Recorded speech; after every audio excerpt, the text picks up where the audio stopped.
Arthur Mendes desligou o motor da sua caminhonete, uma Toyota Hilux que já acumulava mais de 200 mil quilômetros, a maioria percorridos em estradas de terra batida, que ligavam a sede da Agrotech Soluções, em Ribeirão Preto, às vastas fazendas de cana-de-açúcar e soja, que dominavam a paisagem do interior paulista. Eram 6:30 da manhã, e o sol de março começava a dissipar a névoa fina que pairava sobre os campos. Aos 52 anos, Arthur mantinha uma rotina que pouco mudara nas últimas 2 décadas. Chegava à empresa antes da maioria dos funcionários, preparava o seu próprio café, forte e sem açúcar, e revia a agenda do dia, e os relatórios técnicos pendentes antes que o ruído dos telefones e das conversas preenchesse os corredores. Era o diretor de relações com clientes estratégicos, um título que ele próprio considerava excessivamente corporativo para o que realmente fazia: resolver problemas.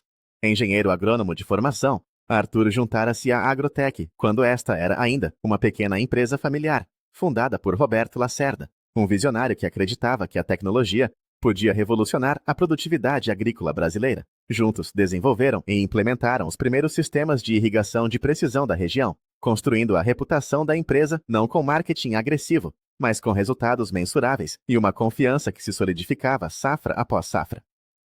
Nos últimos 3 anos, contudo, o ambiente na Agrotech mudara. Após o falecimento de Roberto, o seu filho, Ricardo Lacerda, assumiu a presidência. Ricardo, formado em administração por uma conceituada Universidade de São Paulo, não partilhava da paixão do pai pelo campo. A sua linguagem era a das métricas, dos KPIs, dos painéis de controle e das sinergias. A sua primeira grande decisão foi contratar uma consultoria externa para modernizar a estrutura organizacional. O resultado dessa consultoria materializou-se na figura de Carolina Ferraz. Com 30 anos, um MBA e uma passagem por uma startup de tecnologia financeira, Carolina foi nomeada diretora de operações. A sua missão, declarada em várias reuniões, era otimizar processos, cortar custos e preparar a Agrotech para uma nova fase de crescimento escalável. Para Arthur, a chegada de Carolina foi o início de uma fricção constante e silenciosa. Ela não compreendia a natureza do negócio. Para ela, um cliente era uma entrada num sistema de CRM, e uma relação era uma série de interações registradas e quantificadas. Ela insistiu na implementação de um novo software de gestão de clientes que, embora visualmente moderno, era pouco prático para registrar as nuances técnicas e as conversas informais, que eram a base do trabalho de Arthur.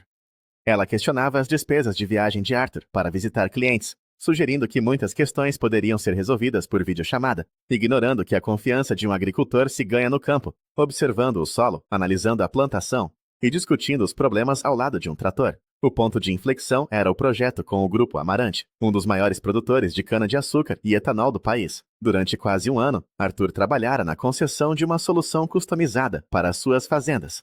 O projeto, avaliado em 50 milhões de reais, envolvia a instalação de uma rede complexa de sensores de umidade do solo, estações meteorológicas automatizadas e um software de gestão que integraria os dados para otimizar a irrigação e a aplicação de fertilizantes em tempo real. Era um salto tecnológico significativo para o Grupo Amarante e um contrato transformador para a Agrotech. Arthur passara meses em reuniões com os engenheiros e gestores do grupo, visitando as suas propriedades no Mato Grosso do Sul, compreendendo as especificidades de cada talhão, desde a composição do solo até os padrões de drenagem. Todas as informações críticas, os diagramas, os cálculos de vazão, as especificações de calibração dos sensores e os acordos verbais sobre as fases de implementação estavam meticulosamente registrados nos seus cadernos de capa preta, uma coleção que ele mantinha há anos. Eram o seu arquivo pessoal, a sua base de conhecimento. Na segunda-feira daquela semana, a tensão atingira o auge. Numa reunião de direção para discutir o projeto Amarante, Carolina apresentara uma série de slides com projeções de margem de lucro e cronogramas baseados em modelos padronizados. Quando Arthur interveio para explicar que o cronograma proposto era irrealista devido às necessidades específicas de calibração dos equipamentos para o solo argiloso da região, Carolina respondeu com uma frieza cortante: Arthur, precisamos de nos focar em processos escaláveis, não em exceções. Se customizarmos cada projeto a este nível de detalhe, as nossas margens serão corroídas. A sua abordagem, com todo o respeito, é artesanal e não se alinha com a visão de futuro da empresa. Ricardo, o CEO, que até então se mantivera em silêncio, anuiu: Carolina tem razão, Arthur. Precisamos de ser mais ágeis. O mercado exige-o. Arthur sentiu o chão a desaparecer sob os seus pés. Não era uma discussão sobre métodos. Era uma desqualificação fundamental do seu trabalho e da filosofia que construíra a empresa. Naquela manhã de quarta-feira, enquanto bebia o seu café na sua secretária, a sua assistente, Lúcia, entrou na sala com uma expressão tensa. O Ricardo e a Carolina pediram para te veres na sala de reuniões principal. Agora, Arthur assentiu lentamente. Sabia o que estava para vir. Deixou a chávena de café a meio, pegou num dos seus cadernos e caminhou pelo corredor. A sala de reuniões estava fria, o ar-condicionado no máximo. Ricardo estava sentado na cabeceira da mesa, a olhar para os seus papéis, evitando o contato visual. Carolina estava de pé, ao seu lado, com a postura de quem está prestes a executar uma tarefa necessária, mas desagradável. Arthur, sente-se, por favor, disse Ricardo com a voz formal. Arthur permaneceu de pé. Obrigado, Ricardo, mas prefiro ficar de pé. Houve um silêncio desconfortável. Carolina tomou a palavra. Arthur, como sabe, a Agrotech está a passar por uma reestruturação estratégica. O nosso objetivo é otimizar as operações e alinhar todas as áreas com uma nova visão de mercado, mais dinâmica e orientada por dados. Neste contexto, avaliamos a estrutura do departamento comercial e de relações com clientes e decidimos fazer algumas alterações. Ela fez uma pausa, como se estivesse a seguir um guião mental. A partir de hoje, a sua posição na empresa é extinta. A gestão dos clientes estratégicos será integrada na nova diretoria de operações, sob a minha supervisão direta. O silêncio que se seguiu foi pesado. Arthur olhou para Ricardo, que finalmente levantou os olhos, mas a sua expressão era impenetrável. Entendo, disse Arthur, com a voz calma e firme. A apresentação final para o Grupo Amarante é na sexta-feira. Desejo-vos sucesso. Carolina franziu ligeiramente a testa, surpreendida pela falta de reação emocional. O que quer dizer com isso? Perguntou ela. Arthur deu um leve sorriso, quase imperceptível. Saberá em breve. Virou-se e saiu da sala, deixando-os no silêncio climatizado. De volta à sua sala, começou o processo metódico de empacotar 23 anos de trabalho. Não havia muito. A maioria do seu valor para a empresa não estava em objetos, mas no conhecimento que carregava na sua cabeça e nos seus cadernos. Abriu as gavetas e retirou os seus pertences pessoais. Uma fotografia da sua esposa, Helena, e dos seus 2 filhos já adultos. Alguns prêmios de fornecedor do ano de clientes antigos. E a sua coleção de cadernos de capa preta. Eram 12 no total, cada um repleto de anotações, desenhos técnicos, dados de campo e observações sobre as personalidades e preferências de cada cliente importante com quem trabalhara. Colocou tudo em 2 caixas de cartão. Os ficheiros digitais, os contratos e os relatórios oficiais estavam todos no servidor da empresa, acessíveis a qualquer pessoa com as devidas permissões. Ele sempre fora meticuloso com a organização da informação oficial. O que não estava no servidor era o contexto, a interpretação, a sabedoria acumulada que transformava dados brutos em soluções funcionais. Carolina apareceu à porta da sua sala. Arthur, sobre a conta do Grupo Amarante. Começou ela. Já não é da minha responsabilidade, Carolina, respondeu ele, enquanto passava fita adesiva na primeira caixa. Ela hesitou, visivelmente desconfortável. Precisaremos de uma transição adequada. Preciso que me passes todos os detalhes do projeto. Arthur parou o que estava a fazer e olhou para ela. Carolina, eu ofereci-me para fazer isso há 3 meses, quando chegaste. Passei um fim de semana a preparar um dossiê completo sobre cada cliente estratégico. Tu olhaste para ele por 5 minutos e disseste que preferias desenvolver a tua própria abordagem, baseada em dados do CRM. A oportunidade para uma transição adequada passou. Ele voltou a selar a caixa. Derrotada, ela retirou-se. Ao longo da manhã, alguns dos seus colegas mais antigos passaram pela sua sala. As conversas foram curtas e constrangidas. Um aperto de mão, vamos manter o contato. Um olhar que transmitia uma mistura de solidariedade e medo. Lia, a engenheira técnica principal que trabalhara com ele em inúmeros projetos, foi a última a aparecer. Os seus olhos estavam vermelhos. Isto é uma injustiça, Arthur, sussurrou ela. Isto são negócios, Lia, respondeu ele, usando o mesmo clichê que Ricardo e Carolina usariam para justificar a sua decisão. Mas ambos sabiam que era mais do que isso. Era a colisão de 2 filosofias. E a nova tinha vencido, pelo menos por agora. Eles não fazem ideia do que acabaram de fazer, acrescentou ela. Não fazem, concordou Arthur. Carregou as 2 caixas para a sua caminhonete e conduziu para casa. Helena esperava-o na varanda. Ela não precisou de perguntar. A sua expressão dizia tudo. Aconteceu, disse ele. Ela abraçou-o. Então, qual é o plano? Por agora, nenhum. Vamos esperar. O problema não é meu. Naquela noite, Arthur não sentiu raiva ou tristeza. Sentiu uma estranha calma. A calma de quem sabe que uma sequência de eventos inevitáveis foi posta em movimento. Carolina Ferraz cometera um erro de cálculo monumental. Ela acreditava que a apresentação para o Grupo Amarante era uma formalidade, uma questão de apresentar os slides certos e negociar os termos finais. Ela não sabia que o diretor de operações do Grupo Amarante, um engenheiro chamado Valmir, era um homem pragmático que desprezava apresentações comerciais e esperava uma discussão técnica detalhada, ponto por ponto, sobre o plano de implementação que ele e Arthur tinham esboçado juntos. Ela não sabia que a decisão final dependia da confiança de Valmir na capacidade da Agrotech de executar o projeto sem falhas, uma confiança que estava depositada pessoalmente em Arthur. Na quinta-feira, o dia anterior à grande apresentação, o telefone de Arthur permaneceu em silêncio. Ele passou o dia no seu pequeno escritório em casa, a organizar os seus contactos e a atualizar o seu currículo. Não por desespero, mas por método. Ao final da tarde, o telefone tocou. Era um número desconhecido. Ele atendeu. Arthur, é o Valmir, do grupo Amarante. A voz de Valmir era grave e direta. Estou a ligar para confirmar os detalhes da nossa reunião técnica de amanhã. Queria ter a certeza de que trazes aqueles diagramas de fluxo para o sistema de controlo das válvulas que discutimos na minha última visita à tua sala, e também os dados comparativos de consumo de água dos pivôs centrais que ias compilar. Arthur sentiu uma pontada de ironia. Valmir, houve uma mudança de planos. Eu já não trabalho na Agrotech. Houve uma longa pausa do outro lado da linha. Como assim já não trabalhas lá? A reunião de amanhã é contigo. Nós só avançamos com a negociação por causa da solução que tu desenhaste. Eu sei, Valmir. A nova direção tem uma abordagem diferente. A diretora de operações, Carolina Ferraz, irá conduzir a apresentação. Nunca ouvi falar dela. Ela tem o teu nível de conhecimento técnico sobre o projeto? Terás de avaliar isso tu mesmo, Valmir. Lamento, mas não posso discutir mais detalhes. Já não represento a empresa. Entendo, Arthur. Obrigado por me avisares. A chamada terminou. Arthur sabia que a primeira fissura na barragem tinha aparecido. O seu telemóvel vibrou com uma mensagem de Lia. A Carolina está em pânico. Passou o dia todo a revirar os teus ficheiros no servidor. Ela não encontra os detalhes técnicos do projeto Amarante. Perguntou-me se sabias onde estavam. Arthur respondeu. Toda a documentação oficial está na pasta do projeto, como sempre. Se ela não encontra o que procura, talvez esteja a procurar a coisa errada. A verdade era que os detalhes que Valmir e a sua equipa esperavam ver não existiam em nenhum relatório formal. Existiam nas páginas dos seus cadernos, nas anotações à margem, nos esquemas desenhados à mão. Eram o produto de centenas de horas de conversas, observações e raciocínio técnico. Eram o tipo de conhecimento que não pode ser transferido através de um e-mail ou de um ficheiro partilhado. Naquela noite, Arthur dormiu profundamente pela primeira vez em meses. O peso da responsabilidade pelo projeto Amarante e a tensão constante com a nova gestão tinham desaparecido. Na manhã de sexta-feira, ele levantou-se cedo, preparou o café e sentou-se na varanda a ler o jornal, como se fosse um sábado. Às 9h45, o seu telemóvel começou a tocar incessantemente. Era Carolina. Ele ignorou a chamada, que foi para a caixa de correio de voz. Ela ligou novamente. E outra vez. Às 10h15, o número de chamadas perdidas chegava a 7. Depois, o telefone tocou com o número do escritório de Ricardo Lacerda. Arthur atendeu. Arthur, aqui é o Ricardo. Preciso que venhas para o escritório. E imediatamente houve um mal-entendido. A voz de Ricardo era tensa, quase suplicante. Não houve mal-entendido nenhum, Ricardo. Eu fui despedido na quarta-feira. A Carolina foi bastante clara.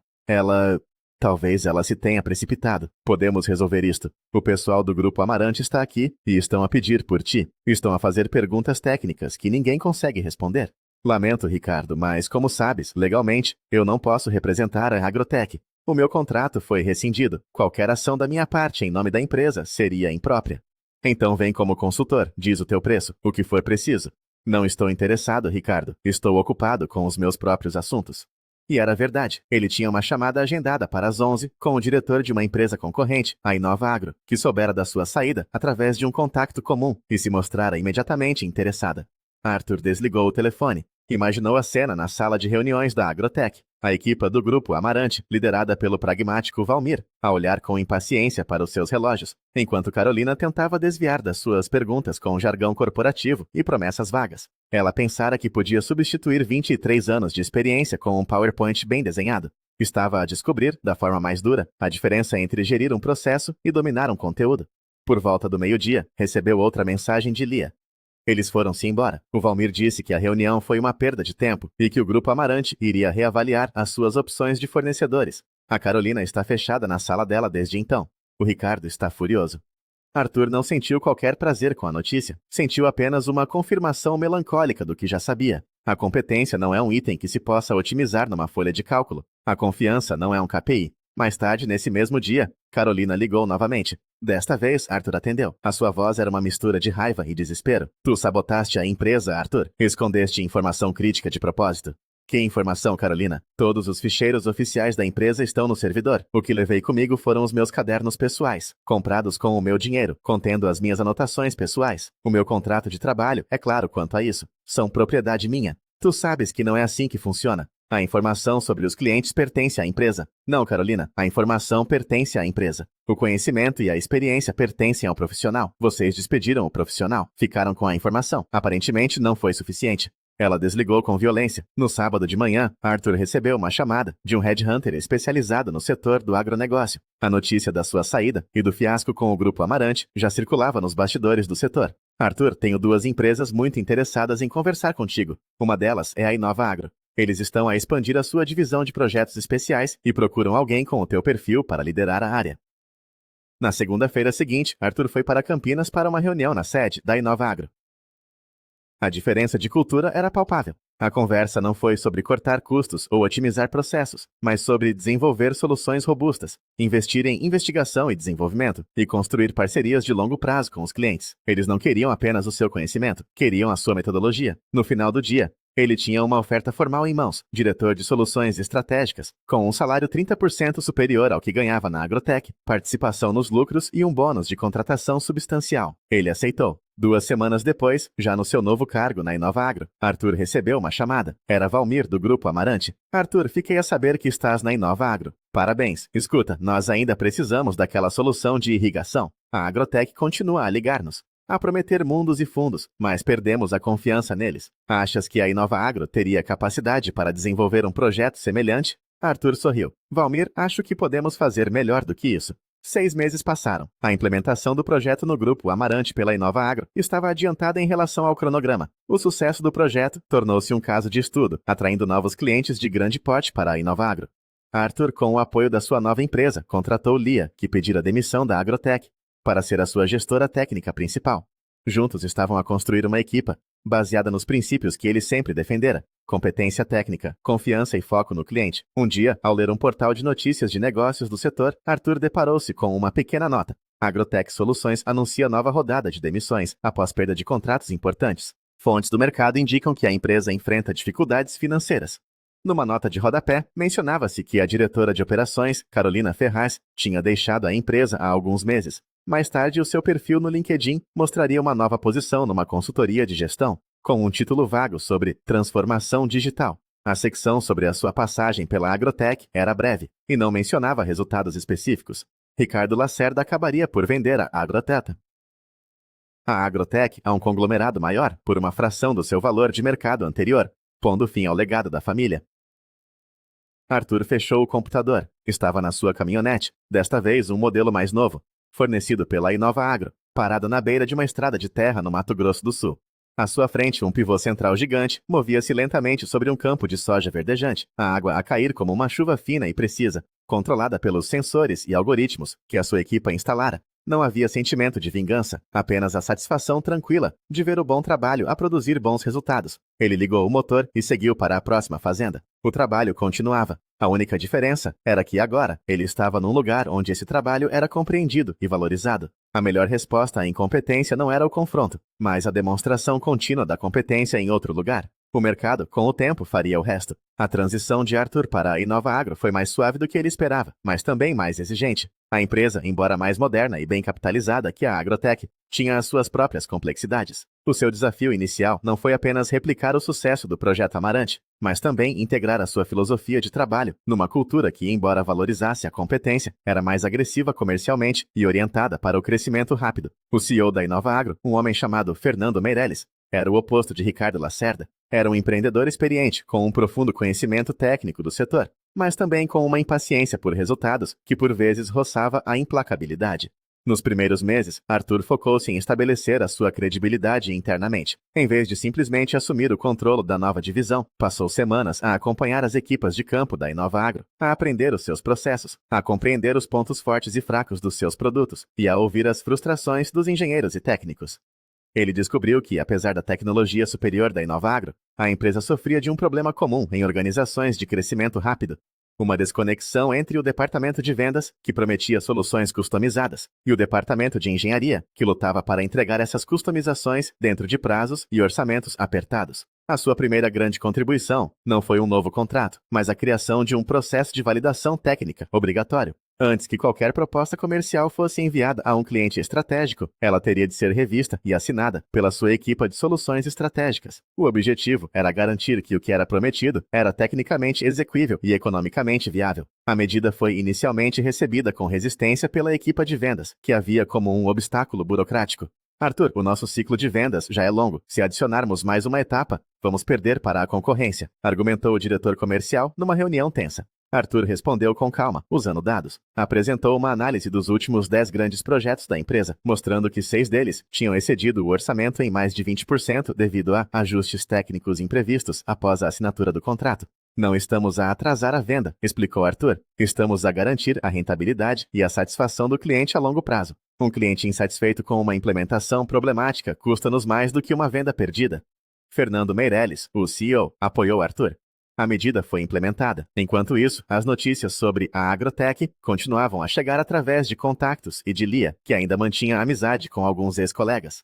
Após a saída de Carolina, Ricardo tentara reverter o dano. Contratou um novo diretor comercial, um veterano do setor, e tentou pessoalmente visitar os clientes que estavam na base de Arthur. O problema era que o dano não era apenas comercial, era estrutural. A demissão de Arthur, seguida pela saída de Lia e de outros 2 engenheiros seniores que se juntaram à equipa de Arthur na Inova Agro, criaram uma lacuna de conhecimento que não podia ser preenchida rapidamente. A equipa remanescente estava desmoralizada e sobrecarregada. Os clientes sentiam a queda na qualidade do suporte técnico. As respostas demoravam mais, as soluções eram menos eficazes. A reputação da Agrotech, construída ao longo de décadas, estava a erodir-se rapidamente. Um episódio em particular ilustrou a profundidade do problema. Um cliente antigo, um grande produtor de café em Minas Gerais, teve uma falha crítica no seu sistema de fertirrigação, um sistema complexo que Arthur projetara anos antes. A equipa da Agrotech enviada para resolver o problema não conseguiu diagnosticar a causa, que estava relacionada com uma modificação específica no software que Arthur fizera para compensar a alta concentração de minerais na água da região. A informação sobre essa modificação estava, claro, num dos seus cadernos antigos. Desesperado, o cliente acabou por ligar diretamente para o telemóvel pessoal de Arthur. Arthur, sei que já não estás na Agrotech, mas estou com um problema sério aqui. A minha colheita está em risco. Ninguém lá parece saber o que fazer. Arthur enfrentou um dilema ético. Ajudar o cliente significava, indiretamente, ajudar a empresa que o descartara. Não ajudar significava prejudicar um homem com quem tinha uma relação profissional de mais de uma década. Ele escolheu um caminho intermédio. João, não posso intervir diretamente. Seria uma quebra de ética para com o meu empregador atual. Mas sugiro que peças à equipa técnica deles para verificar os logs do módulo de controlo da bomba dosadora, especificamente os parâmetros de ajuste de pH que foram implementados em 2018. A causa pode estar aí. Ele não deu a solução, mas deu a pista. 2 horas depois, o cliente ligou para agradecer. Eles encontraram o problema. Obrigado, Arthur. Devo-te uma. O episódio reforçou a sua reputação, mas também sublinhou o quão dependente a Agrotech se tornara do seu conhecimento tácito.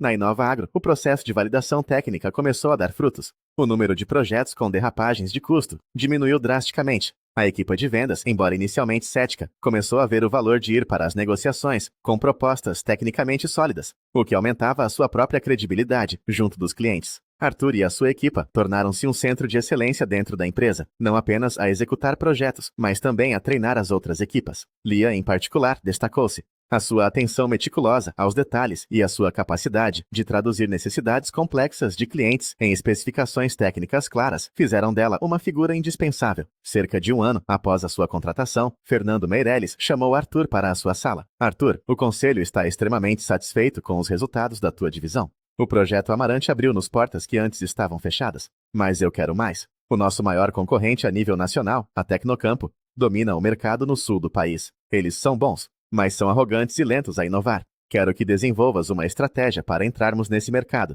Era um desafio gigantesco. A Tecnocampo tinha relações de décadas com as cooperativas agrícolas do Rio Grande do Sul e de Santa Catarina, uma região com uma cultura de negócios muito própria, baseada em lealdade e relações pessoais. Arthur passou os 3 meses seguintes a fazer o que fazia de melhor, pesquisar. Viajou para o sul, não como um vendedor, mas como um observador. Conversou com agricultores em cafés, participou em dias de campo e feiras agrícolas, e reuniu-se com professores universitários e consultores locais. Ele não tentou vender nada, apenas ouviu. A sua conclusão foi que a Inova Agro não poderia competir com a Tecnocampo no preço ou nas relações existentes. A única forma de entrar no mercado era através da inovação disruptiva. Ele identificou uma lacuna: a gestão da água em culturas de arroz irrigado, uma das principais atividades agrícolas da região. A Tecnocampo oferecia soluções padrão, mas ninguém tinha uma tecnologia verdadeiramente eficaz para otimizar o uso da água em tempo real, o que representava um custo enorme para os produtores. De volta a Campinas, Arthur apresentou o seu plano a Fernando. Não era um plano de vendas, mas um plano de desenvolvimento de produto. Vamos investir R$1 milhão para desenvolver um novo sensor e um software específico para arrozais. Vamos fazer uma parceria com a Universidade Federal local para validar a tecnologia. e vamos oferecer a instalação piloto gratuita a 3 das cooperativas mais influentes da região. Não vamos vender um produto, vamos vender um resultado comprovado, uma redução de 20% no consumo de água.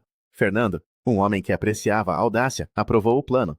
Nos 18 meses seguintes, a equipa de Arthur, liderada por Lia, trabalhou intensamente no projeto, que foi batizado internamente de Projeto Arrozeiro. Foi um processo longo e frustrante, com inúmeros desafios técnicos, mas finalmente eles tinham um protótipo funcional. Os projetos piloto foram um sucesso retumbante, superando até mesmo as projeções mais otimistas.